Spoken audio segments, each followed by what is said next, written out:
안녕하세요. 한목나 63일 출애굽기 13장을 통하여서 하나님께 주시는 지혜와 지식으로 말씀이 깨달아지고 깨달아진 그 말씀을 가지고 삶을 살아내는 저와 여러분 되기를 간절히 소망합니다. 오늘의 단어는 인도, 내 것, 내 것에 대해서 함께 좀 나눠보려고 합니다.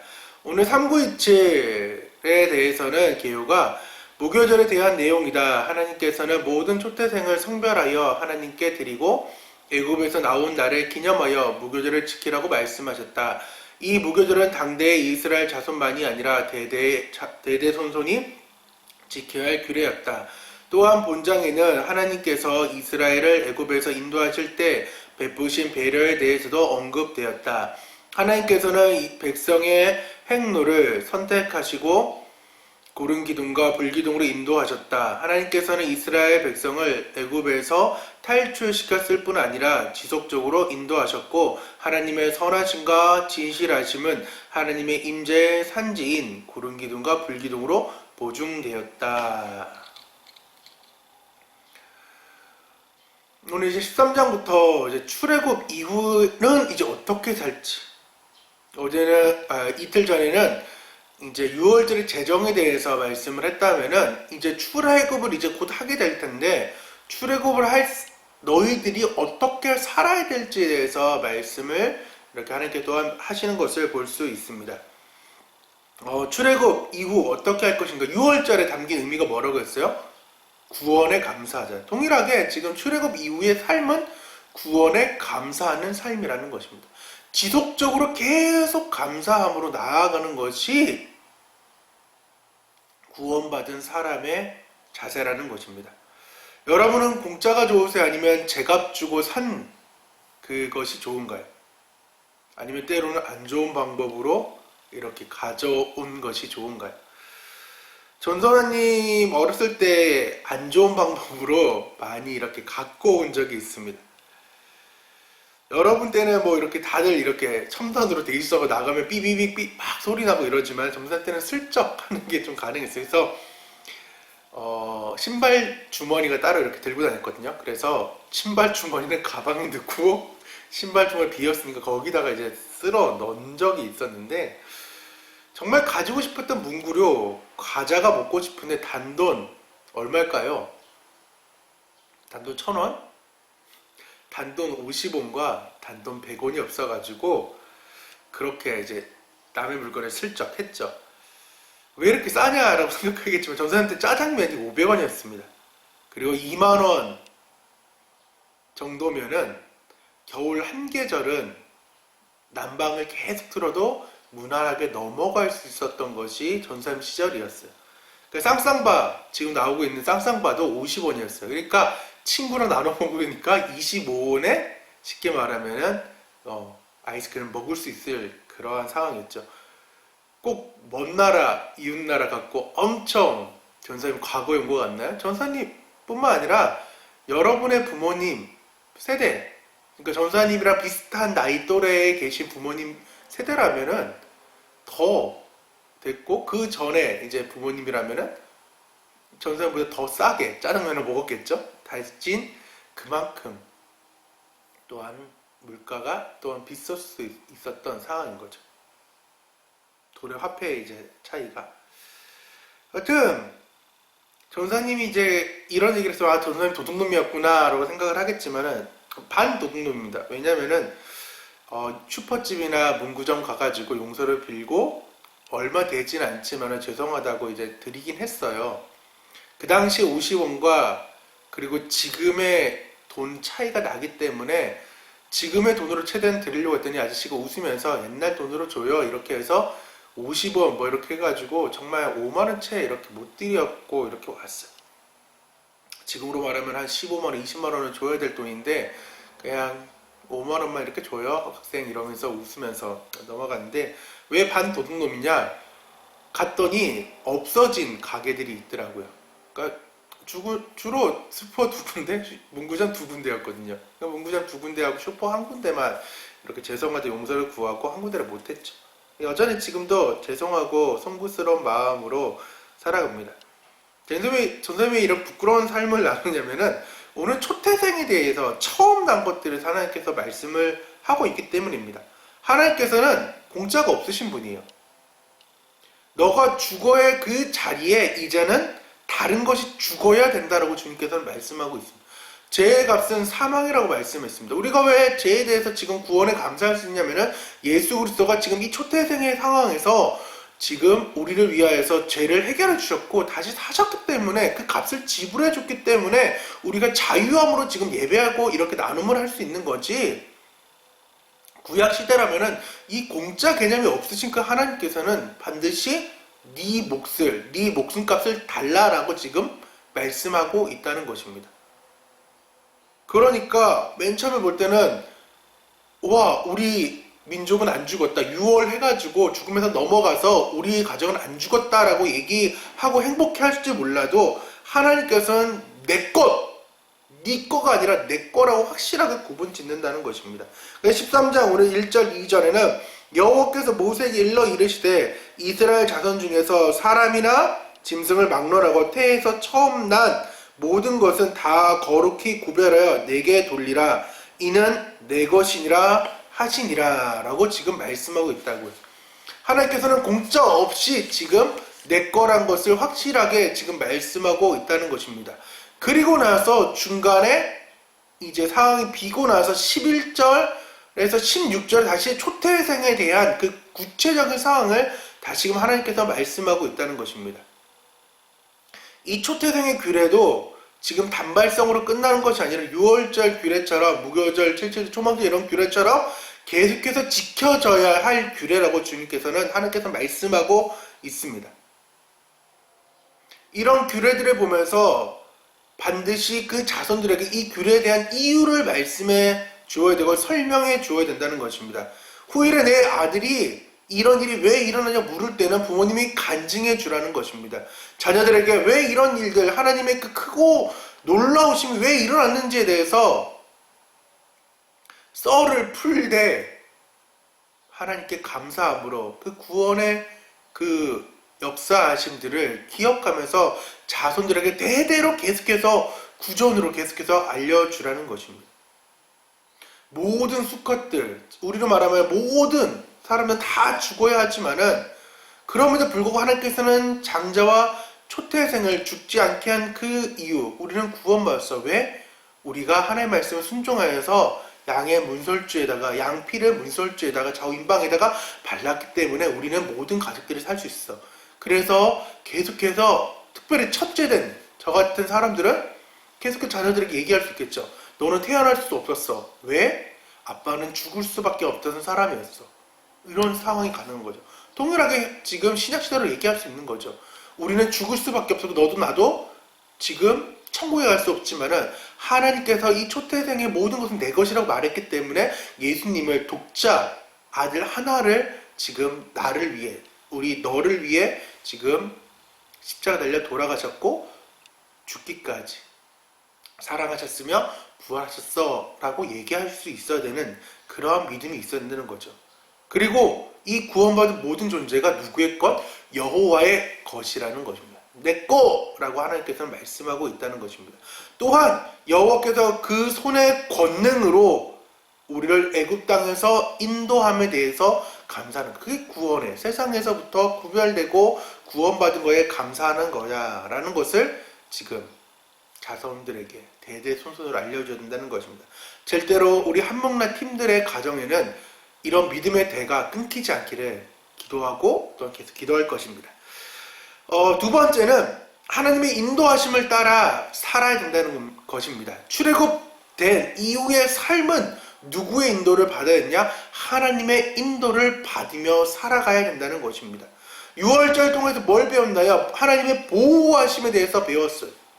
하나님께서 너를 지키고 있고 보호하고 있다. 죽음의 사자로부터 하나님 부린 그 영에 대해서 하나님께서 지금 너를 지키고 있다는 거예요. 하나님 말씀했기 때문에 그 죽음에다가 침투할 수 있고, 왜 그걸 막을 수가 없는 그 이유가 있었지만은 막을 수 있는 다른 하나의 법을 하나님 제정해서 유월절을 만들었기 때문에 그 법을 또한 멸하는 자가 넘어갈 수 있게끔 하나님 보호했다는 것입니다.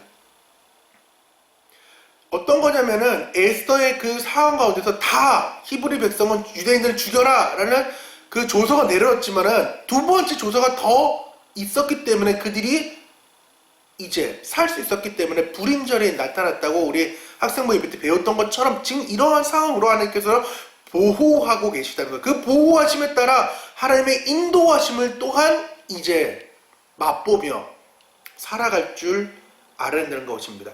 이제 눈에 보이는 이제 상황들이 계속 펼쳐지고 있는 거죠. 더군다나 40년 내내 구름 기둥과 불 기둥이 계속해서 인도해 가는 거예요. 하나님이 먼저 가신다고요. 하나님이 뒤에서 구름 기둥, 불 기둥이 있는 것이 아니라 하나님께서 먼저 지금 인도함으로 간다는 것입니다. 처음 가는 길이죠. 그러면은 부모님이 하는 일이 있습니다. 요즘은 내비게이션을 꼭 킵니다. 전사님 똑같아요. 근데 전사님이 내 생각으로 갈 때 전사님이 몇 시간을 헤매냐면 1시간을 헤맸어요. 내비게이션을 가라고 얘기했는데도 불구하고 전사님 이 길은 그때 누군가와 가본 길이고 어렴풋이 기억나서 그 길로 갔다가 정말 돌고 돌아서 어디 그 국도를 잘못 타가지고 무슨 사냥하고 부딪힐 정도가 진짜 코앞까지 있었거든요. 그렇게 될 정도로. 그때 더 아슬아슬했던 것은 배터리도 간당간당한 상황에서 정말 그런 아찔한 상황들. 근데 하나님께서는 그 길을 알고 계시고 또한 배터리가 없는 것처럼 그런 분이 아니라는 거예요. 하나님은 진짜 핸드폰에 그 모든 상황들이 가득 찬 것처럼 하나님께서는 그렇게 가시는 분이라는 것이고 또한 그렇게 우리를 인도하니까 우리를 어떻게 되냐요? 안심하며 가야 되는 거죠. 시편 121편 4절에는 이스라엘을 지키시는 이는 졸지도 아니하시고 주무시도 않는다고 말씀하고 있고 이사야 27장 3절에는 나 영원한 포도지기가 되며 때때로 물을 주며 밤낮으로 간수하여 아무든지 이를 해치지 못하게 하리로다 라고 말씀하고 있어요. 하나님께 주무시도 졸지도 않는 분이면서 포도지게 되어서 우리에게 밤낮으로 간수하며 물도 주는 그러한 우리를 보호하시는 하나님이라는 거죠. 오늘 본 장에 그렇게 우리는 그 길을 보며 나아가야 됩니다. 때로 하나님께서는 그 길을 돌릴 때도 있어요. 이거에 대해서는 하나님께서 우리를 인도하신 상황인데 이 인도라는 그 단어, 오늘의 단어인데 그 인도를 우리는 볼 줄 알아야 됩니다. 3절, 5절, 9절, 11절, 14, 16 또한 17, 18, 20절에 인도라는 단어가 계속 나와요. 근데 3, 5, 7, 9 11, 14, 16은 come in, come out이라는 그 단어에 해당하는 그 두 개의 단어가 계속해서 사용되고 있어요. 그러니까 하나님께서 가나안 땅으로 인도한다는 come in의 상황과 애굽에서 즉 건져냈다는 come out의 상황이 있는 거죠. 그리고 17, 18, 21절에는 또 두 가지의 단어가 또 이렇게 쓰였는데 가이드에 대한 상황이에요. 그리고 이 돌이키는 18절에 한 단어가 새로 또 쓰였는데 하나님께서는 come in, come out 하는 그 상황에서 가이드되는 그 말씀을 주시고 즉 불기둥과 구름기둥을 주시면서 하나님께서는 직진 계속해서 하다가 때로는 그 길에 우리가 힘들고 어려운 일들을 당할까봐 미리 하시고 돌이킨다는 것입니다. 오늘 그게 17, 18절이에요. 블레 사람의 땅의 길은 가까울지라도 하나님이 그 길을 인도하셨으니 이는 하나님의 말씀하시기를 이 백성이 전쟁하게 되면 마음을 돌이켜 애굽으로 돌아갈까 함이라. 그러므로 하나님이 홍해 광야 길로 돌려 백성을 인도하시매 라고 말씀하고 있죠. 지금 보면은 홍해로 인도한다는 거예요. 홍해의 길을 갈 수 있을까요? 우리는 지금 13장의 상황만 보면은 갈 수가 없는 상황이에요. 하지만은 우리는 뒤에 서고 우리가 배웠듯이 하나님께서는 그 홍해길을 열어서 지금 가게 하시는 분이라는 것을 우리는 성경을 통해서 아는 거죠. 성경의 역사가 성경으로 하면 끝나는 것이 아니라 우리의 삶에도 동일하게 일어나는 상황이니까 우리는 때로는 우리의 삶에 돌아가는 길이라고 생각하더라도 하나님께서 그 길을 계속해서 인도하고 있구나, 가이드하고 있구나 라는 것을 나를 come out, 세상에서 지금 불러내가지고 세상에서 구별시켜서 천국 가는 그 길로 인도하고 있구나라는 그 인도의 개념을 오늘 우리는 잘 알고 나아가길 원합니다. 이러한 세심한 배려, 하나님의 숨결이 여러분 지금 느껴지시나요? 말씀 가운데 느껴지시나요? 그 가이드이 느껴지고 있냐고요. 신앙의 길은 우리가 볼 때 정말 끝없어 보이는 길입니다. 막막해 보이는 길입니다. 하나님의 입장에서 보면은 답이 나온 상황이지만은 내 입장에서 보면은 답이 없는 상황이에요. 어제 혜미가 또 새로운 어린이집을 가게 됐어요. 엄마랑 같이 있다 보니까 엄마랑 있는 반 애들 빼고는 나머지 친구들을, 자기 반 친구나 어린애들을 안아주면은 질투가 나서 계속 깨물어요. 그때 얘기했죠. 그러다 보니 어쩔 수 없이 보내줬다고요. 다른 어린이집으로.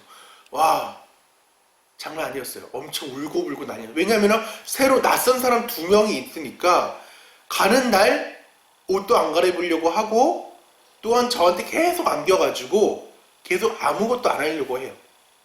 우리는 저보다 엄마가 더 잘 알아요. 그 어린이집을 대체로서 있어봤고 선생님들 상황들과 어린이집 상황과 또 친구도 함께 있는 것을 알지만은 그래 잘하겠거니 하고는 보내지만 부모 입장에서는 눈물이 너무 나더라고요. 하나님께서는 그런 방법으로 지금 나아가는 거예요. 비록 홍해길이지만은 돌려보내는 그 아픔들로 있을 수 있지만은 그럼에도 불구하고 하나님께서는 열어주는 그 하나님이시기 때문에 자연 문무든 만물을 지으시는 그 하나님이 홍해길을 못 여실까봐 우리는 걱정하고 있다고요. 믿음에 대한 하나의 전사님의 행동인데요. 바다 수영을 전사님 진짜 못합니다. 강릉에서 심지어 태어났는데도 못해요. 근데 서울 사람과 대전 사람은 바다를 보지도 못했는데 제 친구 중에 둘이 너무나 잘하는 거예요. 이 동해 바다가 되게 맑고 좋아 보이지만은 다른 바다들과 다른 점이 모래 해변이 이렇게 있다가 바닷속으로 들어가다가 이렇게 쭉 계속 뭐 다른 바다들처럼 있는 것처럼 보이지만은 이렇게 뚝 떨어져요. 그러니까 이렇게 떨어지는 것이 아니라 이렇게 가다 이렇게 없어져요. 그러니까 여기까지는 발이 닿다가 여기는 발이 안 닿는 곳이거든요. 그러니까 친구들이 어느 정도 제가 물을 무서워하는 걸 아니까 와줘. 여기까지 천원아 괜찮아 들어와 하지만은 알았어 나 너 믿어 라고 얘기했지만 저는 들어가질 않아요. 그러면 전사님 그 친구를 믿는 거예요? 안 믿는 거예요? 말은 누구야 믿어 라고 얘기하지만 천원아 들어와 계속 손짓하지만은 전사님은 안 들어갔다고요. 그리고 혼자서 모래사변에서 해변에서 혼자서 이렇게 두꺼비집 같은 거 이렇게 흙 만지고 혼자 이렇게 흙 파고 놀고 나머지 2 친구는 물 만난 물기만에 엄청 자유롭게 노는 거예요. 하나님께서는 오라고 계속 말씀하고 있어요. 불기둥과 구름기둥으로 먼저 가서 한 발자국 한 발자국 떼기를 원해요. 그 친구도 저랑 물놀이 하면서 그 물에 한 발자국 한 발자국 담기를 원했겠죠. 근데 무서워가지고 그 걸음마를 안 하는 그냥 그 자리가 좋사오니 하고 앉아버리는 털썩 그러한 상황. 그리고 나서 심심하고 울고 재미없어서 울고 짜증나서 울고 하나님은 나에게 함께하지 않는다는 그러한 생각 때문에 울고 여러 가지 상황으로 하나님은 분명히 오라고 발을 떼라고 말씀하시는데 떼지 않음에 대해서 그렇게 하나님을 원망할 때가 있다는 거죠. 하나님의 인도하심에 대해 때로는 또 조급할 때가 많아요. 왜 하나님 이렇게 늦게 가시지? 오라 할 때는 안 가다가 내가 가고 싶은 그 길에는 하나님의 불기둥과 구름기둥을 제쳐놓고 먼저 갈 때가 있다는 거죠. 근데 삶 속에서 우리는 그 하나님의 인도하심을 느끼면서 깊은 묵상과 기다림과 인내를 가지고 가야 됩니다. 먼저 가서는 절대로 안 됩니다. 하나님을 앞질러서는 안 됩니다. 왜? 우리는 구원받은 자로서 말씀을 조명 아래서 가야 됩니다. 때로는 그 말씀보다 먼저 갈 때는 있습니다. 어떨 때? 그 사명들을 감당하기 위해서 말씀을 앞지르면서 하나님께 기도하면서 그 행동으로 나가는 그 행동의 믿음이 있지만은 지금 우리가 훈련 단계에 있을 때는 그 깊은 묵상과 기다림과 인내를 가지고 계속해서 나아갈 줄 알아야 됩니다. 이 먼저 감에도 하나님 말씀이 있기 때문에 먼저 가는 거지, 말씀 없이 먼저 가는 사람들이 없어요. 작정을 할 때라도 별동대 침투하는 모든 그러한 상황들이 있지만은 작전이 있고 명령이 있는 뒤에 침투하고 나아가는 거지, 그렇게 그 작전된 말씀을 가이드인 그 상황들을 제쳐놓고 가지는 않는다고요. 근데 우리는 그것을 다 제쳐놓고 가니까 더 힘든 삶을 만나게 되는 거죠. 이스라엘 백성들은 불평과 원망하며 살았습니다. 출애굽 이후의 삶, 이스라엘 백성들처럼 살지 말라라고 우리에게 출애굽을 지금 보여주고 있는 것입니다. 말씀을 묵상하라고 하나님은 말씀하고 있습니다. 출애굽 여정을 이제 걷는 우리의 삶 가운데에 천국으로 나아가는 이 순례자의 길에 우리에게 필요한 것은 주님이 필요하며, 주님을 기대하며 기도하며 기다리면서 걷는 그 할라크의 상황인 것입니다. 주님과 동행하는 그 길인 것입니다. 레카 할 줄 아는 그 길이 진정으로 출애굽 이후의 삶이라는 것입니다.